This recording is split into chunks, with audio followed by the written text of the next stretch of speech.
ప్రభునం ప్రియమైన సహోదరి ప్రైజ్లాడండి. ఈరోజు వాక్యంలోకి వెళ్ళి కూర్చొని ప్రార్థన చేసుకుంటాం.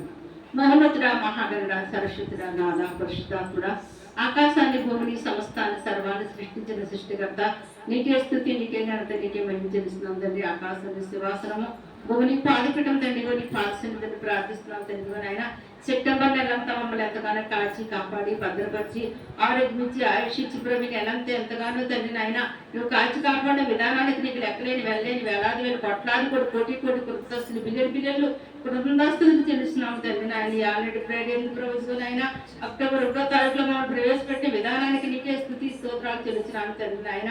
రక్షక పుణ్య బిడ్డలకు నీ వాక్యం చెప్పుచుండగా అపిత్రమైన నా పెదవులు అగ్ని చేత కాల్చి నా శరీరాన్ని మరుగుపరిచి మానస్వరాన్ని మరుగుపరిచి దైస్వరంతో మాట్లాడి దర్శించి నీ నామానికి మహిమను ఘనతను ప్రభావాన్ని పొందుకోమని ఇస్తున్నాం తండ్రి.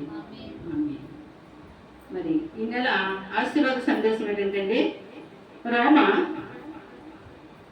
4వ అధ్యాయము 18వ వచనం చదవండి. నీ సంతానము ఇలాగ ఉండునని చెప్పిన దాన్ని బట్టి తాననేక జనములకు తండ్రి అగినట్లు నిరీక్షణకు ఆధారం లేనప్పుడు అతడు నిరీక్షణ కలిగి నమ్మును. దేవునామానికి మహిమ కలుగును గాక. దేవుని వాక్యం చదువుతుందని నిరీక్షణకు ఆధారం లేనప్పుడు అంట నమ్మాడంట. అంటే ఏమి లేనప్పుడు నమ్మాలి, అన్ని ఉన్నప్పుడు నమ్మడం కాదండి. ఏమి లేనప్పుడు ఈ అబ్రహాముకి అప్పటికి ఏమి లేదండి, తనకు భార్యకు గర్భఫలం లేదన్న సంగతి తెలుసు. అయినప్పటికీ కూడా తను ఏం చేసి ఎప్పుడైతే యేసుప్రభువారు ఎప్పుడైతే తను పిలిచాడో నీ తల్లిని, నీ తండ్రిని, నీ బంధువుల్ని, నీ స్నేహితుల్ని, నీ యొక్క దేశాన్ని ఇడిచిపెట్టి నేను రమ్మన్న చోటకు రమ్మని ఎప్పుడైతే పిలిచాడంటే అప్పుడంట దేవుడు మాట కంటండి ఎవరు లోబడ్డారటండి? అబ్రహాం లోబడ్డాడు. ఎలా లోబడ్డాడండి? ఏమీ లేనప్పుడు, నిరీక్షణ లేనప్పుడు, ఆధారం లేనప్పుడు, తనకి ఏమీ తోచన స్థితిలో అందరూ తన భార్యని తను అవమానపరుస్తున్న సమయంలో, తన భార్యకి బిడ్డలు లేరనేసి అందరూ యాగం చేస్తున్న సమయంలో అటండి దేవుడట ఎవరిని చూశాడటండి? అబ్రహాం చూశాడట. అబ్రహాంని చూసాట, అబ్రహాంని పిలిచాడంట. ఆ పిలవగానే అబ్రహాం దేవుడికి లోబడ్డాడంట. ఆ లోబడినప్పుడు దేవుడు మరి అబ్రహాంకి ఏమైనా వాగ్దానం చేసినప్పుడు ఒకసారి చూద్దామండి. మరియు అతడు విశ్వాసమునందు బలహీనుడు కాక రమారమి నూరేండ్ల వయస్సు గలవాడై ఉండి అప్పటికి తన శరీరము మృతులమైన సారా గర్భమును మృతులమైనట్లు ఆలోచించును గాని అవిశ్వాసం వలన దేవుని వాగ్దానం గురించి సందేశం చూసారండి. వాగ్దానాలు పెట్టండి. దేవుని యొక్క మాటనంటే సందేశించలేదంట. అంటే దేవుడు వాగ్దానం చేశాడంటే దాన్ని నెరవేరుస్తాడని నమ్మాడంట. సందేశపడలేదంటండి. సందేశపడకుండా ఆ యొక్క దేవుడు చెప్పిన మాటని నమ్మి ఆ వాగ్దానాన్ని ఇచ్చి చెప్పండి ఎత్తి పట్టుకున్నాడంట. ఎప్పుడైతే వాగ్దానం ఎప్పుడంటండి అంటే భార్య మరి ముసలితనం వచ్చేసింది, మరి ఆడవాళ్ళకి నెలసరి కూడా ఆగిపోయింది. అయినప్పటికీ కూడా ఇక్కడ అటండి దేవుడు కార్యం చేస్తాడు. వాగ్దానం చేసిన దేవుడు నమ్మదగిన వాడు, ఇశ్రాయేలు కాపాడుతున్న దేవుడు, కొనకలేదు నిద్రపోలేదని నమ్మి విశ్వాసంతో నిరీక్షణకు ఆధారం లేనప్పుడు నిరీక్షణకు అలవాడే దేవుడు యొక్క కృప కోసం ఎదురు చూశాడంటండి. దేవుడు ఏదైతే చెప్పాడో అది చేస్తాడని విశ్వాసంతో ఎదురు చూశాడంటే ఎవరండి? అబ్రహాం అంటండి. అందుకే మరి అబ్రహాముని దేవుడు ఏమన్నా చెప్పండి, ఎట్టి పరిస్థితుల్లో విశ్వాసం నుంచి సోలిపోయే మనిషి మాత్రం అబ్రహాం అంటే కాదంట. విశ్వాసాన్ని బట్టే మరి నీతిమంతుడిగా అగపరచబడ్డ మనిషి ఎవరంటే అబ్రహాం మాత్రమే. ఇక్కడ చూద్దామండి తర్వాత రోజున దేవుని మహిమపరిచి ఆయన వాగ్దానం చేసిన దానిని నెరవేర్చుటకు సమర్థుడని రుడిగా విశ్వసించి విశ్వాసం వలన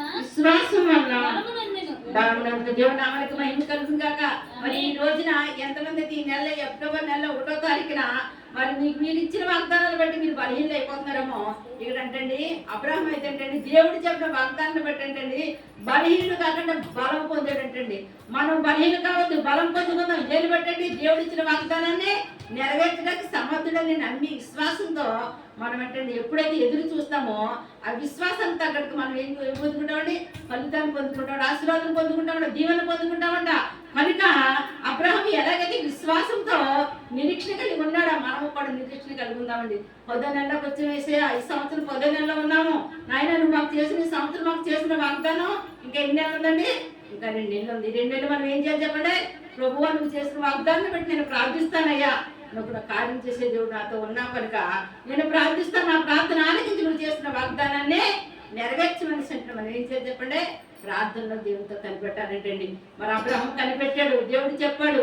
అబ్రహాం ఎప్పుడు పిలిచాడు చెప్పండి? అబ్రహాం ఏంటండి 70 సంవత్సరాల వయసులో పిలిచాడండి. ఇక్కడ చదువుతామండి ఆదికాండము 12వ అధ్యాయం చదవండి. ఆదికాండం 12వ అధ్యాయం 1వ వచనం చదవండి. యెహోవా నువ్వు లేచి నీ దేశము నుండి నీ బంధువుల నుండి నీ తండ్రి ఇంటి నుండి బయలుదేరి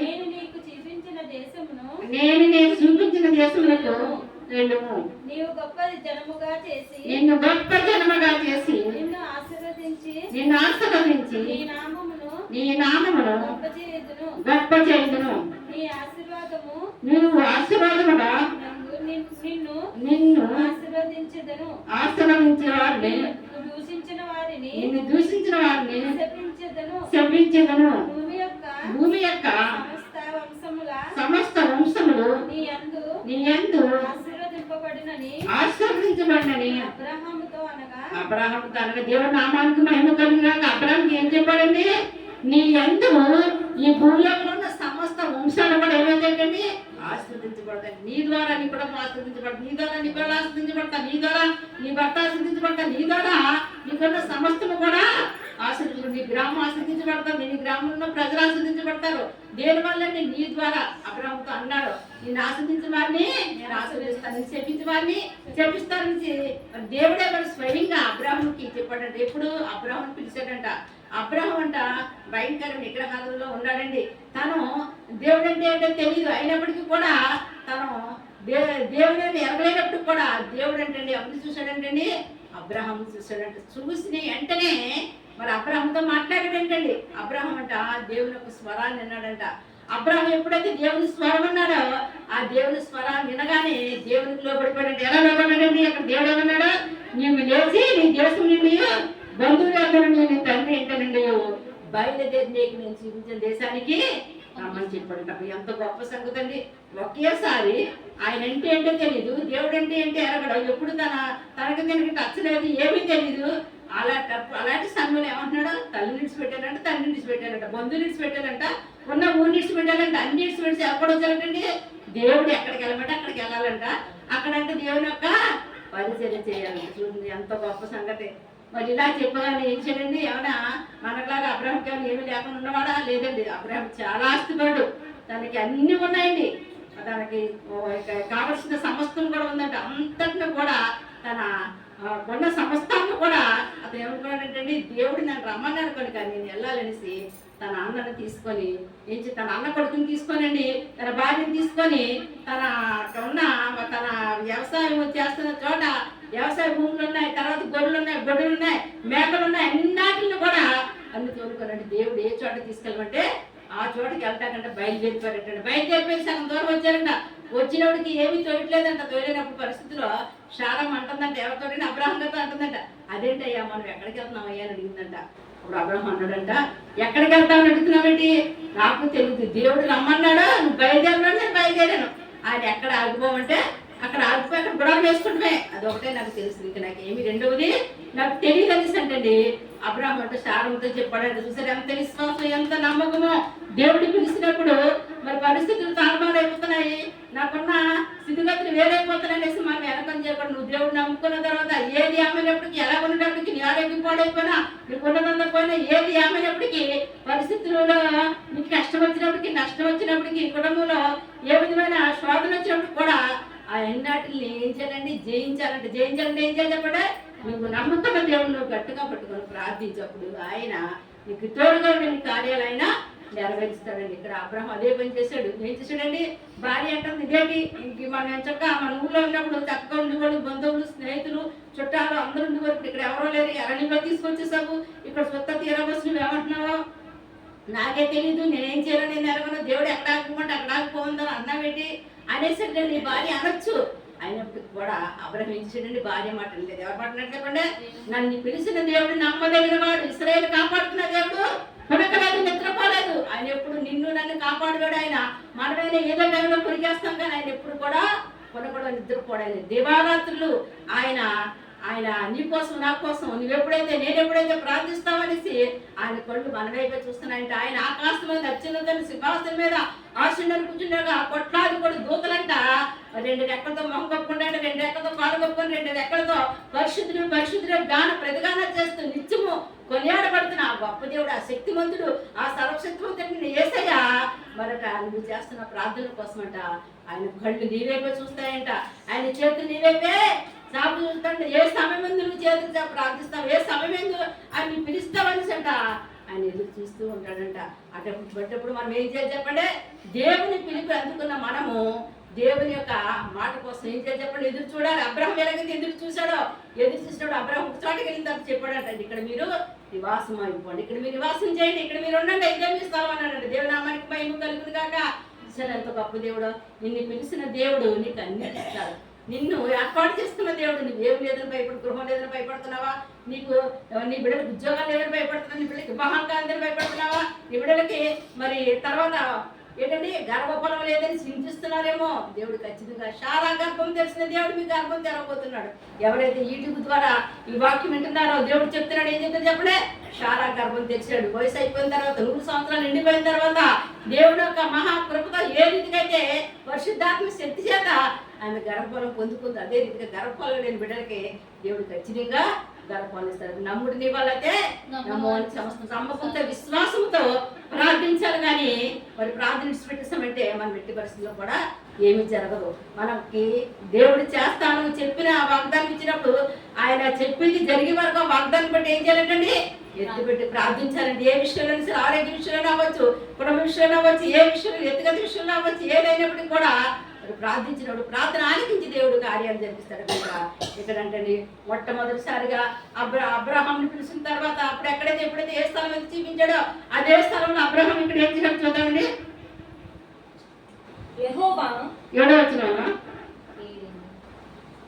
యెహోవా అబ్రహామునకు ప్రత్యక్షమై నీ సంతానమునకు ఈ దేశం ఇచ్చినని చెప్పగా అతడు తనకు ప్రత్యక్షమైన యెహోవాకు ఒక బలిపీఠమును కట్టెను. అక్కడ దేవుడు ఏం చెప్పాడంటండి? వెంటనే దేవుడు అన్నాడండి, నీకు నీ సంతానానికి దేశం ఇచ్చేస్తానంట. దేవుడి నామానికి మహిమ కలుగును గాక. నీ బిడ్డలను ఆస్వాదిస్తాను, నేను రాత్రికాల దేవుడు చెప్తున్నాడు. మీరు ఏం చేస్తారు? వెంటనే మోకరించి ప్రార్థించండి. అప్పుడు అదే పని చేశాడంట. అబ్రహాం ఏం చేశాడంటండి? ఎప్పుడైతే నీ సంతానానికి దేశం ఇచ్చేస్తారనేసి అనగానే అబ్రహాం ఏం చేశాడంటండి? నిలబడ్డవాడల్లా వెంటనే అక్కడ ఏం చేయాలంటే 4 రాళ్ళు అక్కడ సమకూర్చుకొని బలిపీఠం కట్టుకొని అక్కడ మోకరించి ప్రార్థన చేశాడంట. దేవుని నామానికి మహిమ కలుగును గాక. ఎందుకంటే దేవుడు అబద్ధం అంటకైనా మానవుడు కాదండి, పశ్చాత్తాపడ్డాకైనా నరపుత్రుడు కాదు. ఆయన చెప్పి చేయకుండా ఆయన మాటిచ్చి స్థాపించుకున్నా. నీకేదైనా మాట ఇచ్చాడా? నీకేదైనా వాగ్దానం చేశాడా? నీకేదైనా చేస్తానని చేయలేకుండా తెలిసి నువ్వు మరి ఆధారపడుతున్నావా? ఆయన ఆధారపడుతున్న జీవితాలని, భయపడుతున్న జీవితాల పట్ల ఆయన ఎలా ఉన్నాడు చెప్పండి? ఆదరించి వాళ్ళని లేవనెత్తే దేవుడు ఉన్నాడు కానీ పడగొట్టే దేవుడుగా ఎంత మాత్రమో లేడు కనుక విశ్వాసంతో నమ్మకంతో మీరు ప్రార్థించండి. మీ ప్రార్థనకే పదుకోవాలి, మీరే పొందుకుంటారు. అబ్రహం పొందుకున్నాడు, అబ్రహం ప్రార్థించాడు. అబ్రహం ఎప్పుడైతే నీ సంతానానికి దేశం ఇచ్చేస్తానన్నాడో ఈ దేశం అంతా దేవుడు అప్పటికి ఏమి లేదంటే నిరీక్షణ లేదు, ఆధారం లేదు, ఏమీ లేదు, పిల్లలు పుట్టలేదు, ఏమి పుట్టలేదు, ఏమీ లేదు. అటువంటి సమయంలోనంటండి నమ్మడండి, అటువంటి సమయం సృష్టించాడంటే అటువంటి సమయంలో దేవుని యొక్క చేతులు చాపి ప్రార్థించాడంట. ఆ చేతులు ఎప్పుడైతే చాపి ప్రార్థించాడో, ఎప్పుడైతే దేని స్థితిలో ఉన్నానయ్యా, నా స్థితి తారుమారైపోయింది, అయినప్పటికీ నాకు అన్నీ ఉన్నాయి, నాకు ఇంటి ఉంది, బంగారం ఉంది, దొడ్లున్నాయి, అన్నీ ఉన్నాయి, ఆస్తుంది, అంతస్తుంది, కానీ ఎండుంది, బంగారం ఉంది, కానీ నాకు ఎవరు లేరయ్యా, సంతానం లేదయ్యా అనేసి అంటండి. మరి కుమిలిపోతున్న సమయంలో దేవుడు ఏమన్నాడండి? ఈ దేశాన్నే ఇచ్చేస్తానంట. దేవునామానికి భయంకరంగా ఈ దేశాన్ని సంతానానికి ఇచ్చేస్తానంట. చూసారు? అప్పుడు శారమ్మ ఒప్పుకుంటుంది. దేవునికి ఏం చేస్తా చెప్పండి? ఏమి లేదు ఏం చేస్తే చెప్పండి, నా భర్తకి ఏదో పిచ్చెక్కి ఉంటుంది, అందు గురించి ఎలా అంటున్నాడో నాకు చూస్తేనేమో నా పరిస్థితిలో నేను ముసలిదాన్ని అయిపోయాను, స్త్రీకి జరగాల్సిన ధర్మం కూడా ఆగిపోయింది, అయినప్పుడు కూడా నా భర్త ఈ రీతిగా మాట్లాడుతున్నాడు ఏంటి అని చెప్పి నవ్వుకుంటా తప్ప కానీ ఆవిడ అంతకంటే అంతకు మించి ఏమీ చేయలేదు. కానీ ఆమె ఎక్కడైతే నవ్వుకుందో ఆ నవ్వుని ఏం చేశాడు చెప్పండి, స్థిరపరిచేసాడు. దేవుడు నామానికి మహిమ కలుగాక, నువ్వు ఏడుస్తున్నావేమో, నువ్వు బాధపడుతున్నావో, నువ్వు కన్నీరు కాలుస్తున్నావేమో, చూటుపట్టు మాట్లాడుతున్నారని నిన్ను ఎవరిష్టం వచ్చిన వాళ్ళు మాట్లాడుతున్నారని, నీ పరిస్థితి తారుమారిపోయిందా, నీ బిడ్డల పరిస్థితి తారుమారు ఉన్నదనేసి ఏళ్ళ చేస్తున్నారేమో, ఏళ్ళ చేసిన నోరులు ఆయన ముంచేవాడు దేవుడు అన్నాడు. మరి అబ్రాహం భార్యను ఎంతమంది ఏళ్ళ చేస్తారో, అబ్రాహం ఎంతమంది ఏళ్ళ చేశారో, అయినప్పుడు కూడా దేవుడు అన్న దేవుడు ఏం చేశాడు అని అన్నారు. అయినప్పటికీ కూడా దేవుడు చేస్తానన్నది చెప్పింది చేస్తాడని నమ్మాడు కనుక అబ్రాహం కంటండి దేవుడు ఏం చేయాడు చెప్పండి, 100 సంవత్సరాలు 100 సంవత్సరాల వయసులో కుమారుడు అనుగ్రహించడం. దేవుడు నామానికి మహిమ కలుగును గాక. మన దేవుడు సర్వశక్తిమంతుడు, ఏదైనా చేయగలదు. నోటి మాట చేత ఆకాశాన్ని భూమిని ఈ సమస్త సృష్టిని సృష్టించిన సృష్టికర్త నీ పక్షాన్ని ఉండగా ఈ లోకంలో ఉన్న ప్రజలు ఎవరిని ఏమి చేయగలరు. అందుకే అంటున్నాడు, నిబ్రమ కలిగి ధైర్యంగా ఉండు, భయపడకు, జడేకు, నీకు తోడుగా ఆయన నుండి నడిపిస్తాడు కనుక మరి ఈ నెలంతా కూడా ఆయన తోడుగా ఉండి నడిపించి మీకు చేసిన ప్రతి వాగ్దానాన్ని నెరవేర్చి గొప్ప కార్యాలు మీ కుటుంబం పట్ల మరి జరిగించాలనేసి మనం ప్రార్థన చేసుకుందామండి. మహోన్నతుడా, మహాగరుడా, సరస్వతుడా, నాదా, పరిశుద్ధ నవలు తండ్రి, నిరీక్షణకి ఆధారం లేనప్పుడు ప్రభు నాయన నమ్మాడు తండ్రి అబ్రాహం నాయన, హిసయ తండ్రి నాయన, ఈ దేశాన్ని ప్రభు సంతానానికి ఇస్తానన్నప్పుడు ప్రభు నాయన నమ్మకంతో విశ్వాసంతో బలిపీఠం కట్టి ప్రార్థించినప్పుడు ప్రభా నువ్వు ప్రార్థన ఆలకించి తండ్రి అద్భుతం చేస్తావు తండ్రి నాయన. ఎవరైతే నాయన ఈ రాత్రి కాల సమయం ఆల్రెడీ ప్రయోగ ప్రభా తండ్రి నాయన తండ్రి రక్షక నాద వాళ్ళ బాధలు బట్టి వాళ్ళ కష్టాలు బట్టి కన్నీరు కాలుస్తూ నాయన ప్రార్థిస్తున్నారో తండ్రి నాయన, వాళ్ళ యొక్క ప్రార్థన ఆలకించి తండ్రి సహాయం చేయమని నడుచున్నాడు తండ్రి నాయన. ముఖ్యంగా గర్భఫలాలు బట్టి గర్భఫలాలు దయచేయండి, గర్భాలు తెరవండి పరిశుద్ధాత్మ దేవ తండ్రి నాయన. వివాహాన్ని బిడ్డలకి వివాహాలు జరిగించమని నడుచున్నాడు, ఉద్యోగాల బిడ్డలకి ఉద్యోగం రప్పించమని నడుచున్నాడు. వ్యాపారంలో తండ్రి నష్టపోయి నాయన లాస్ అయిపోయిన బిడ్డలు ఒక్కసారి మీరు జ్ఞాపకం చేసుకోండి ప్రభు నాయన. రక్షక నాద మీరు ఒక అద్భుత కార్యం ఒక ఆశ్చర్యకారం జరిగిన వ్యాపారాలు బాగుండే కృప ఏస్తు నామలకు కలుగును గాక. ధర దిరిస్తారా వారి కందాలి కోరికవరా నారా ధర దిరిస్తారా వారు వేసి శక్తిగా నామలో ప్రతి అడ్డు ప్రతి ఆటంకం తొలగిపోను గాక, అద్భుతాలు జరిగిన గాక, ఆశ్చర్యకారాలు జరిగిన గాక తండ్రి మీరు సహాయం చేయండి, రాబడి కలిగండి నాయన.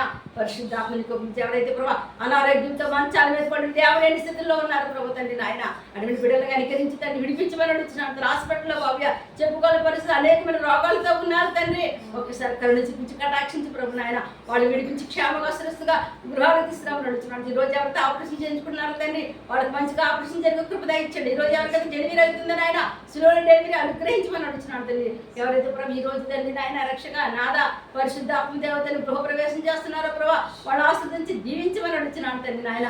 ఎవరైతే తండ్రి ఈ రోజు వివాహాలు చేసుకుంటున్నారో వాళ్ళ ఆస్వాదించి దీవించమని అడుగుతున్నాడు తండ్రి. ఎవరైతే ఈ రోజు పుట్టినరోజు జరిపించుకుంటున్నారో వాళ్ళ ఆస్వాదించి దీవించమని అడుగుతున్నాడు తండ్రి నాయన. రక్షక కృపలికల దేవుడు కృప చూపించి బాబ్య ఎంతమంది బిడ్డలు అయితే ప్రభు అనారోగ్యంతో ప్రభు తండ్రి ఉన్నారు తండ్రి, చండి బిడ్డలు ప్రభు నాయన వాంతులు ఫిట్స్ వచ్చి ప్రభు తండ్రి తండ్రి నాయన రక్షక నాదా తండ్రి ప్రతిమంది జ్వరంతో పడిన బిడ్డలే ఒక్కసారి నీ హస్తాన్ని చాపి వారిని ముట్టి స్వస్థపరచమని అడుగుతున్నాడు తండ్రి నాయన. మీ కృపణ కుమార్తె యూట్యూబ్ ద్వారా ఎంతమంది అయితే ఈ వాక్యం వింటున్నారు బాబ్య నా బాధ తీర్చుతా నా దుఃఖం వేదనతో కన్నీరు కాచిన వారు కన్నీరుని నాట్యంగా మార్చమని అడుగుతున్నాడు పరిశుద్ధాత్ముడా తండ్రి. నెలలో ప్రయోగంలో నెలలో ఒక్కసారి నీ బిడ్డలు జ్ఞాపకం చేసుకుని చేసిన ప్రతి వాగ్దానాన్ని 10వ నెలలో నెరవేర్చమని అడుగుతున్నాను తండ్రి. సహాయించండి, జీవించండి, ఆస్వాదించమని అడుగుతున్నాను. నీ కృప నీ కాపుదల నీ బలమైన స్థానం దక్షిణాస్థానం చాపండి ప్రభు. ఆర్థికపరమైన ప్రతి ఇబ్బంది నుంచి పుట్టింది ప్రప్పైన కాడిని ఎరగొట్టిన ప్రభు నాయన. అన్ని పరిస్థితుల నుంచి బిడ్డలకు నాయన న్యాయం ఇచ్చేయమని అడుగుతున్నాను తండ్రి నాయన. రక్షగా సహాయం చేయండి, కృప చూపించండి ప్రభు. రిక్షా డ్రైవర్ కానీ విమాన డ్రైవర్ నీ కృప నీ కాపుదల నుంచి ప్రతి బండి ముందు మీరుండి నడిపించమని అడుగుతున్నాను తండ్రి. వాళ్ళ ప్రభుత్వ చేతులు కష్టార్జితాన్ని వృద్ధిలోకి తీసుకురండి, క్షేమంగా సురక్షంగా గృహాలకు వచ్చే ప్రభుత్వ రక్షణ బిడ్డకు రక్షణ మార్మనసు పరిశుద్ధాత్మ బిడ్డకు పరిశుద్ధాత్మ దయచేయండి ప్రభు. అన్ని విషయాలు మేలు చేసి దీవించి ఆస్వాదించి ప్రభు. నీ కృప నీ కాపుదల నీ హస్తం తోడు ఉంచమని ఏ శక్తివంతమైన నామన ప్రార్థన సమర్పిస్తున్నాను మా పరమ తండ్రి. ఆమేన్. God bless you.